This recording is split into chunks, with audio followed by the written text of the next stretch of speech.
There's been a lot of talk recently about digital currencies, and everyone's got their own ideas of how we should do it. I personally have been on television multiple times saying that the United States should and will digitize the US dollar. Now we have Representative Lynch coming out and putting forward the Electronic Currency and Secure Hardware Act, also known as the eCash Act.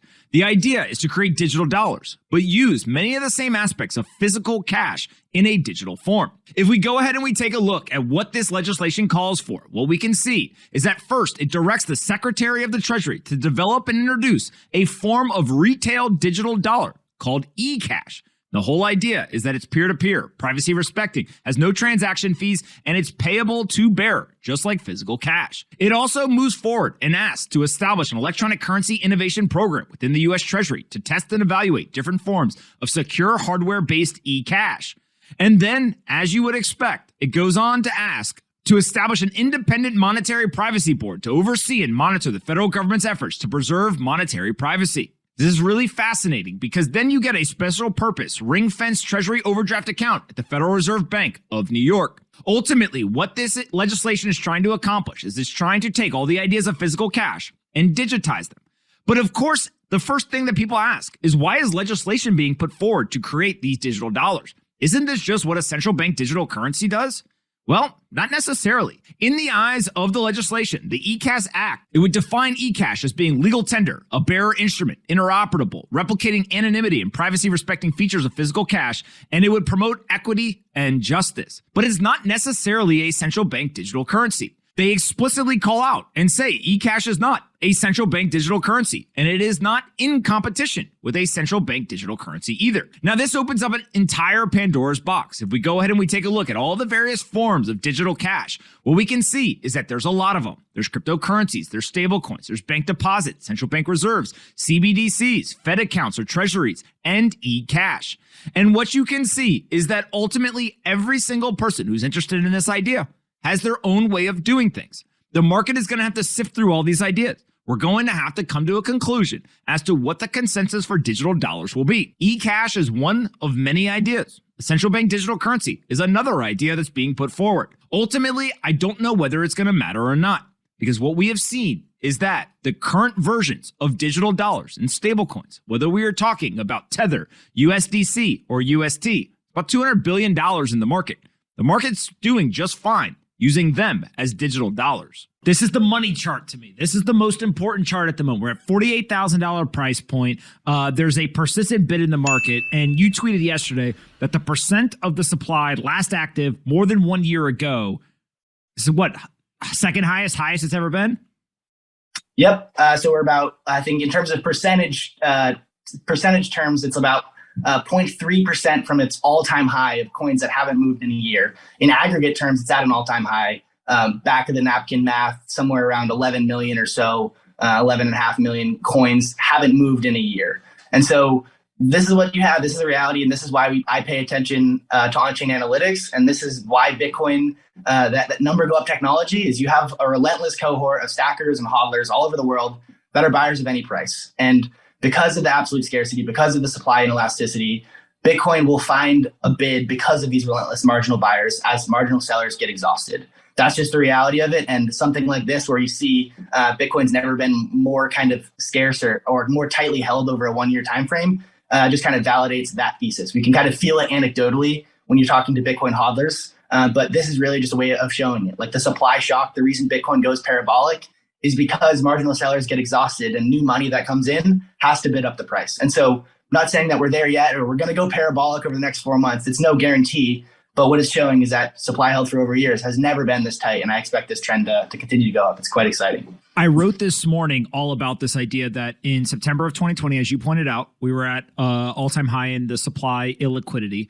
And we had two persistent buyers. We had MicroStrategy in the market. We had GBT with the arbitrage trade just pouring billions of dollars in. We went from 10,000 to 64,000 between basically end of September 2020 until March of 2021. So kind of that 4 to 7 month time period. Now, when we think about that, again, the illiquidity matches. We see that for sure in the on-chain metrics like you're pointing out here.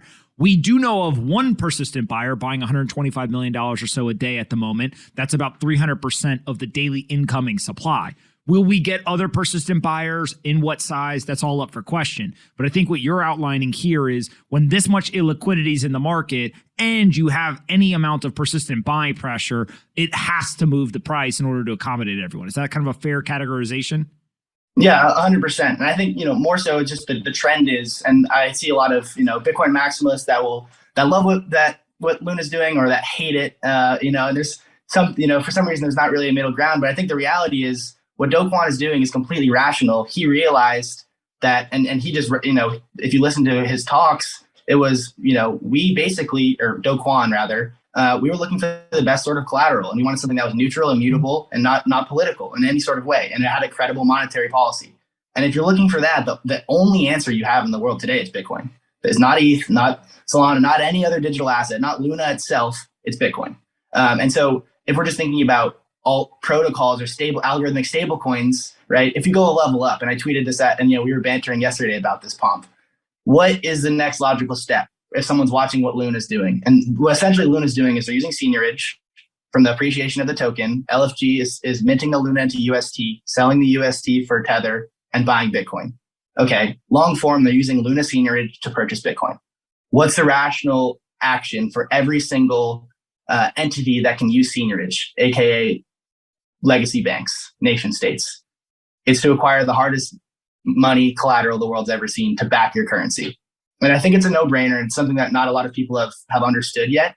But that's what really drives Bitcoin into outrageous figures that no one can think possible, is backing your weak, unbacked fiat currency with absolutely scarce digital money. And I think that's the trend over the long term. Facts. The ESG and climate change crowd has absolutely lost their minds. Remember, this is the same people who convinced multiple countries to give up their energy independence and to trust Russia. Well, that didn't work out so well. And so now these geniuses, these galaxy brains, are now turning all of their attention to the Bitcoin network. Now, ultimately, what they are doing is they announced this morning a brand new campaign. That campaign is called Change the Code, Not the Climate. It's a catchy headline, but what they are talking about not only is impossible, but it makes zero sense. Now, to understand this, there's a number of different ESG groups and climate change organizations that have come together. They've got about $5 million in funding from Chris Larsen as well. Chris Larsen is the co-founder of Ripple. He's had a long storied history in the technology industry. The campaign specifically has a couple of key points. First, the campaign wants to buy ads in leading publications over about a month's time period. They want to pressure the Bitcoin community to alter the way it orders transactions, to quite literally get the Bitcoin community to change the code. And the campaign believes, inaccurately, that about 50 key miners, crypto exchanges, and core developers have the power to change Bitcoin's code. This not only is impossible, but it shows that the ESG and climate change crowd, they don't even understand how Bitcoin works. There are no developers or crypto exchanges or even miners who can go ahead and change that code. This was previously tried when more than 50% of the hash rate got together during the block size wars, and the node operators threw their middle finger to them and kicked them out. Now, ultimately, these folks are going to try it. They're going to spend millions and millions of dollars. They might as well just flush it down the toilet because there's no way this is going to work. But we've got a quote here from one of the leaders of the Sierra group, one of these ESG groups. And he says, "We are in this campaign for the long haul, but we are hoping, particularly since Bitcoin is now being financed by entities and individuals who care about climate change, that we can compel leadership to agree that this is a problem that needs to be addressed." He continued by saying Goldman Sachs, BlackRock, PayPal, Venmo, Fidelity, there are lots of companies we anticipate will be helpful to this effort. Well, unfortunately, the Sierra Group may not understand, but Goldman Sachs, BlackRock, Fidelity, Venmo, PayPal, etc., they're not the leaders of Bitcoin. Nobody can change the code. No matter how much money you have, no matter how much you yell and scream, you cannot change the code unless you get the developers, the miners, and the node operators to all come to agreement. Now, we've got another quote from Chris Larsen where he said that if he was concerned about Bitcoin as a competitor, probably the best thing I could do is to continue on this path. This is just an unsustainable path. Well, unfortunately, when you listen to somebody who's not in second, third, or fourth place, but instead they're so far down coin market cap that they can't find where Bitcoin is at the top, because the market has determined Bitcoin is the most valuable cryptocurrency. Because at the end of the day, cryptocurrencies, their value is derived from their security. And Bitcoin is the most secure computing network in the world. It's all rooted in proof of work. So nobody's worried about what the second, third, fourth, fifth, sixth, seventh, eighth, ninth, or 10th competitor thinks about number one. The number one cryptocurrency is worried about winning. And that's exactly what it's doing. Now, of course, there is the CoinShares folks. They had a great quote where they stated that they'd put the chance of Bitcoin ever moving to proof of stake at exactly 0%. There's no appetite among Bitcoiners to destroy the security of the protocol by making such a move. And Chris is dead on with that comment. And then, of course, I couldn't stop without mentioning my good friend Nick Carter, who had the perfect tweet to go ahead and sum this up. What he said was, as a Bitcoin node operator and a member of the Bitcoin high priesthood that controls the protocol, I have duly considered Ripple's and Greenpeace's request to eliminate proof of work from Bitcoin, and I hereby ... deny it. Well, ladies and gentlemen, that is exactly how I feel as well. These folks can spend millions of dollars. They can surface all sorts of inaccurate data. They can run and scream all they want about all of the FUD that they've created. But at the end of the day, Bitcoin is the most secure computing network in the world. It's based on proof of work consensus mechanism. Bitcoin will not change that consensus mechanism. And the reason is not only because Bitcoiners understand security, not only because they understand the importance of decentralization, but they also realize the market has determined Bitcoin is the most valuable protocol in the world. Why would we ever change what's working? You have the Treasury bond futures denominated in Bitcoin and NASDAQ denominated in Bitcoin. Newsflash, they're going down. What is this? Is this just the continuation of the trend? Yeah, I mean, I just like to, it's just a fun thought experiment to denominate assets in each other. You know, we can look at USD, but I think really if you look at, kind of relative performance of these asset classes, it's quite clear. If I didn't label the chart and just showed you bullish or bearish on this asset, what would you say? You'd say bearish, right? Denominating anything in Bitcoin really over a long-term time frame, the chart looks terrible. And there's a reason for that. It's because Bitcoin's outperforming everything.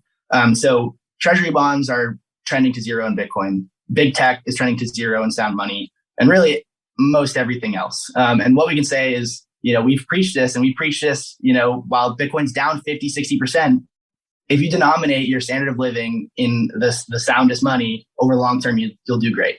And so it's tough to hold through volatility. It's tough to see your purchases down 40, 50, 30%, whatever it is. But long term, if your unit of account is superior to others, you'll relatively outperform.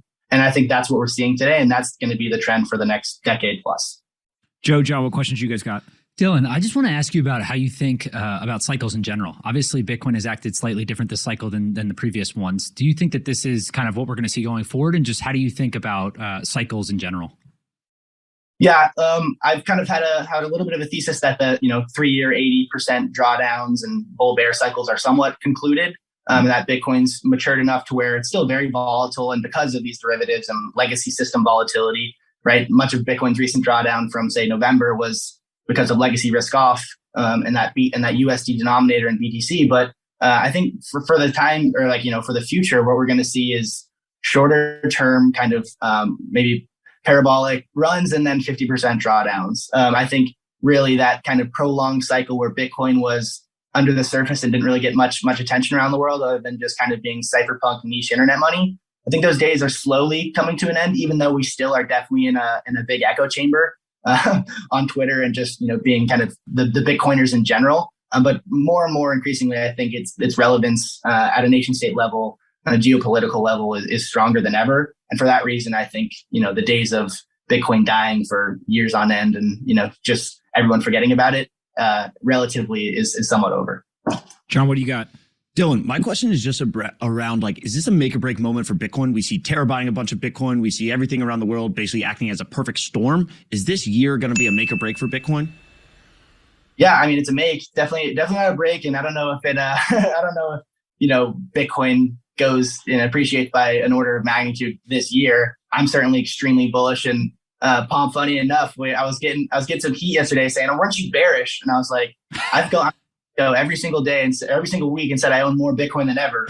How the heck can you think I'm bearish? Yeah, cautiously optimistic about the global economy because it doesn't look great. But I think in terms of make or break, you've seen things like Exxon, right? They're saying, hey, we're actually reducing methane flare through Bitcoin mining. All these things that were kind of niche narrative talking points are actually coming to fruition. Legal tender happened last year. I think we're going to get some fun announcements in about 2 weeks in Miami at the conference. You're going to see other kind of huge developments like Russia saying, and not that we're a supporter of Russia, but they can use an apolitical neutral currency if they wish for global trade. Things like this, we're really kind of speeding up the event horizon faster than I think a lot of people thought. And for that reason, exponential technology, exponential adoption, I wouldn't be surprised to see Bitcoin continue to rip. And some of these macro catalysts that we're talking about can definitely expedite it even further.